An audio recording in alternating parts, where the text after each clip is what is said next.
okultis asal Prancis yang bernama Saint-Yves yang pertama kali mengisahkannya pada tahun 1886 pada bukunya yang berjudul Mission the Inde of Europe. Buku tersebut diklaim oleh Saint-Yves sebagai kesaksian asli dan meyakinkan keberadaan bangsa Agartha.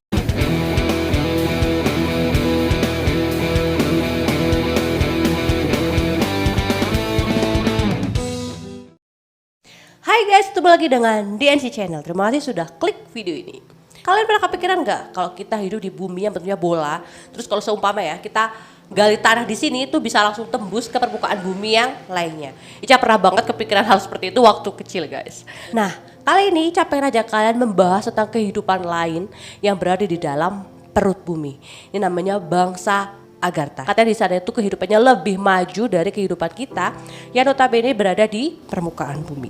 Sebenarnya di Agartha itu seperti apa sih? Ada apa di sana?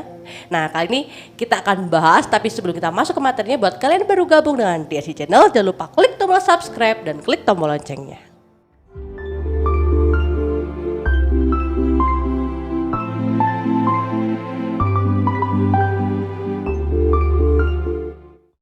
Setelah Ica mencari informasi ke sana sini, baca sana sini, akhirnya Ica menemukan hal yang menarik dari Agartha. Karena di dalam Agartha ini Ica mendapatkan ilmu pengetahuan yang baru guys. Seperti yang kita tahu guys, di dunia yang kita tinggali ini masih banyak misteri yang belum terpecahkan sampai saat ini.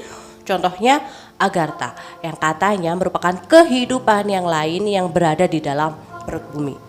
Tapi masa ya di dalam perut bumi ini ada kehidupan? Kan kalau kata orang nih ya, kalau kita menggali jauh ke dalam tanah, kita akan menemukan minyak bumi, gas, api. Bahkan kalau semakin dalam ini kita menggali akan semakin panas. Sebenarnya sudah banyak penelitian dari negara-negara di luar sana untuk mengetahui sebenarnya di dalam perut bumi itu ada apa sih. Sebagai contoh nih ya, penelitian di Siberia, di Rusia, itu mereka meneliti dengan tujuan pengen tahu di dalam perut bumi itu ada apa. Tapi semakin mereka dalam untuk menggali, mereka malah menemukan suara-suara nih, mereka mendengar suara-suara teriakan-teriakan seperti orang disiksa guys. Entah itu suara siksa kubur atau malah suara dari neraka, nggak ada yang tahu.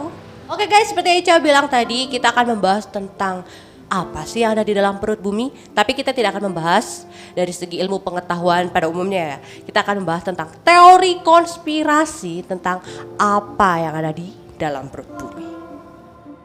Oke guys, jadi ada sebuah teori yang mengatakan bahwa bumi yang kita tinggali ini yang usianya 4-5 miliar ini tuh tengahnya tuh kosong alias kopong. Jadi persis kayak tahu bulat itulah, tengahnya kosong.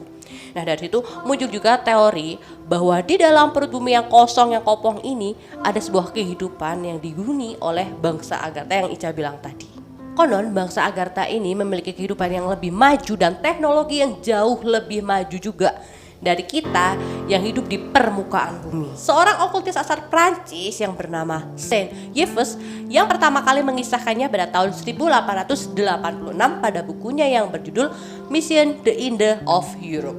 Buku tersebut diklaim oleh Saint-Yves sebagai kesaksian asli dan meyakinkan keberadaan bangsa Agartha. Menurut Saint-Yves, keberadaan di bangsa Agartha ini indah, sejuk, ya mirip-mirip di Tibet lah.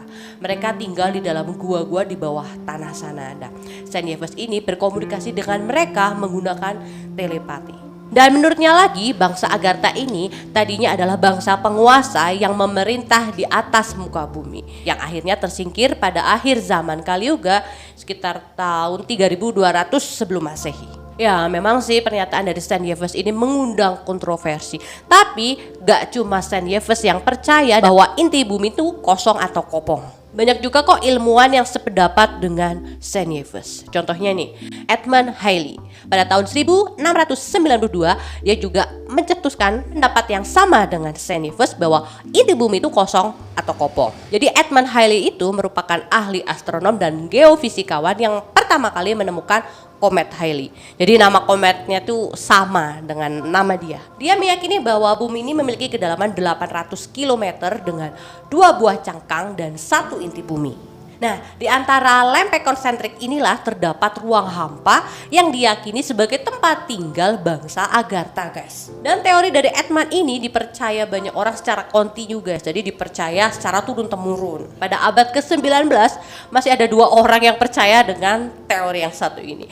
Mereka adalah John Cleve dan Jeremiah and Reynolds. Seperti pada bukunya John Cleave yang berjudul Bernard Foley pada tahun 2001, dia menceritakan bahwa di bagian kutub utara dan kutub selatan itu sebenarnya ada lubang yang mampu mengantarkan kita ke ruangan hampa yang ditinggali oleh bangsa Agartha. Hal ini coba dibuktikan oleh si Reynolds tadi, seorang editor surat kabar. Jadi dia meminta pendanaan dari pemerintah Amerika Serikat untuk membuktikan teori dari John Cleave ini. Tapi dari pihak pemerintah Amerika Serikat sendiri tidak mau mendanai penelitian tersebut dengan alasan es di Antartika itu berbahaya untuk mereka yang datang ke Antartika. Jadi penelitian tentang bangsa Agartha ini sampai sekarang masih menjadi misteri. Nah, sebenarnya bangsa Agartha ini sebenarnya cuma mitos atau keberadaan mereka tuh emang beneran ada sih? Karena sampai sekarang bangsa Agartha ini masih menjadi kepercayaan walaupun hanya sebagai mitos di kultur agama Hindu, khususnya umat Hindu di bagian Tibet.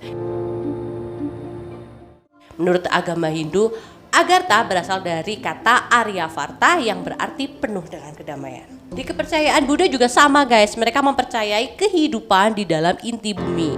Kalau di dalam agama Buddha namanya Agarthi. Bedanya kalau menurut kepercayaan Buddha, Agarthi ini merupakan kerajaan roh jahat yang berada di inti bumi. Lalu yang menyamakan Hindu dan Buddha antara Agarthi dan Agartha bahwa di Agartha itu ada sebuah kota yang bernama Sambala yang artinya tempat penuh kedamaian. Di dalam Islam juga ada penjelasan di dalam Al-Quran mengenai kehidupan di dalam inti bumi, yaitu pada surat Al-Taha ayat 6 dan 7 yang artinya miliknya lah apa yang ada di langit dan apa yang ada di bumi dan apa yang ada di bawah tanah. Dan jika engkau mengeraskan ucapanmu, sungguh dia mengetahui rahasia yang lebih bersembunyi. Dan menurut seseorang yang ahli agama, ayat ini ditafsirkan sebagai penggambaran tentang kehidupan yang ada di bumi, kehidupan yang ada di langit, dan kehidupan di bawah bumi atau di dalam bumi. Jadi penafsiran tentang Agartha ini memang benar adanya. Itu dari segi agama. Tapi kalau menurut legenda, di Agartha ini digambarkan sebagai tempat yang istimewa karena di sana terdapat keturunan-keturunan dan makhluk yang sempurna nih. Di sana juga memiliki ilmu pengetahuan yang tinggi dan kekayaan yang berlimpah. Nah, dikatakan juga bahwa bangsa Agartha ini bukan merupakan dari bangsa jin, bukan dari bangsa malaikat, dan bukan juga dari bangsa setan. Mereka itu bangsa manusia. Mereka itu manusia terpilih guys. Jadi kalau selama ini kalian tahu bahwa bangsa terpilih itu adalah bangsa Yahudi, teori lain mengatakan bahwa bangsa terpilih itu adalah bangsa Agartha. Oke, tadi kita udah bahas dari segi agama, terus dari segi legenda udah. Sekarang kita mau coba bahas dari segi ilmu pengetahuan atau sainsnya. Para peneliti geologi memperkirakan jarak dari permukaan bumi ke inti bumi itu sejauh 6.371 km. Mereka mengatakan bahwa dalam inti bumi itu tidak semata-mata hampa, jadi nggak kosong. Jadi intinya itu di dalam perut bumi itu ada isinya. Jadi kalau mau masuk ke dalam inti bumi, manusia itu harus melewati kerak bumi yang dalamnya 35 km. Yang kemudian diikuti dengan mantel bumi dengan tebal 2.855 km yang terdiri dari dua jenis mantel. Mantel atas yang bersifat padat dan mantel bawah yang bersifat cair. Dan setelah itu guys, seseorang akan sampai ke dalam inti bumi yang terdiri dari dua lapisan juga guys. Itu lapisan luarnya yang merupakan lelehan dari besi nikel dan lapisan dalamnya yang merupakan padatan dari besi nikel. Dan uniknya guys, dalam sejarah kehidupan manusia itu baru bisa menggali sejauh 12 km, belum bisa jauh lebih dari itu. Jadi sebenarnya belum ada yang bisa memastikan dengan sebenar-benarnya apa yang ada di dalam inti bumi. Belum ada yang bisa memastikan. Semua itu hanya penafsiran dari gelombang seismik yang memantul di berbagai belahan bumi. Jadi semua itu hanya penafsiran dan teori dari para ilmuwan saja. Dan menurut pengetahuan juga nih ya, temperatur atau suhu dari inti bumi itu 6.000 derajat Celcius. Dengan kata lain, 1.000 derajat Celcius lebih panas dari permukaan matahari. Tapi kalau menurut Ica nih ya, kan katanya matahari itu panas banget, nggak bisa manusia pergi ke sana. Tapi ini inti bumi itu lebih panas. Sedangkan jarak kita dengan inti bumi itu lebih dekat dari jarak kita dengan matahari. Tuh, gimana nih teorinya? Gak paham nih kan jadinya.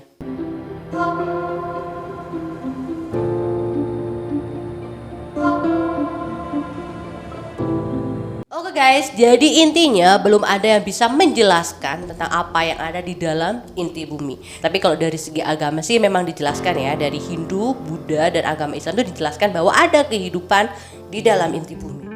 Oke guys, jadi gimana nih? Kalian percaya nggak tentang kehidupan bangsa Agartha di dalam inti bumi? Atau menurut kalian ini hanya sebuah mitos? Mengingat di dalam inti bumi itu panas banget dan mustahil manusia bisa hidup di sana. Coba deh kalian tulis pendapat kalian di kolom komentar. Makasih banget buat kalian udah nonton. See you in next video. Bye bye.